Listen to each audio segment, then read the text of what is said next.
Recently in which language did president Draupadi Murmu unveil the constitution of India? ఇటీవల రాష్ట్రపతి ద్రౌపది ముర్ము భారత రాజ్యాంగాన్ని ఏ భాషలో ఆవిష్కరించారు అని అడుగుతున్నారనమాట.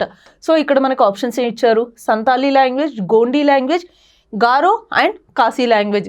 సో రీసెంట్గా ద్రౌపది ముర్ము గారు కాన్స్టిట్యూషన్ ఆఫ్ ఇండియాని సంతాలీ భాషలో రిలీజ్ చేయడం జరిగింది December 25 రోజు.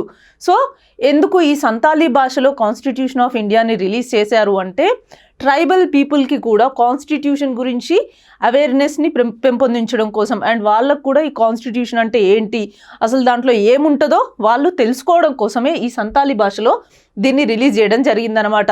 అండ్ ఇది సంతాలీ భాషలో రిలీజ్ చేశారు కదా, మరి దీంట్లో ఏ స్క్రిప్ట్ యూజ్ చేశారు అంటే ఓల్డ్ షికీ స్క్రిప్ట్ని దీంట్లో యూజ్ చేయడం జరిగిందనమాట. ఈ స్క్రిప్ట్ ఎప్పుడు డెవలప్ చేశారు అంటే దీన్ని 1925లో రంగనాథ్ ముర్ము గారు, పండిత్ రంగనాథ్ ముర్ము గారు దీన్ని డెవలప్ చేశారు. అంటే ఈ ఓల్డ్ షికీ స్క్రిప్ట్ డెవలప్ అయ్యి కూడా ఇప్పటికి 100 సంవత్సరాలు అయ్యిందనమాట. సో మరి ఈ సంతాలీ లాంగ్వేజ్ని మన ఇండియన్ కాన్స్టిట్యూషన్లో ఎప్పుడు యాడ్ చేశారు? ఇది 8th షెడ్యూల్లో 92nd అమెండ్మెంట్ ద్వారా 2003లో యాడ్ చేయడం జరిగిందనమాట ఈ సంతాలీ లాంగ్వేజ్ని మన ఇండియన్ కాన్స్టిట్యూషన్లో. సో ఇట్లా మన ట్రైబల్ లాంగ్వేజెస్లో కూడా కాన్స్టిట్యూషన్ తీసుకురావడం వల్ల ట్రైబల్ పీపుల్ అందరికీ కూడా ఈ కాన్స్టిట్యూషన్ని చదివే అవకాశం దొరుకుతుందన్నమాట.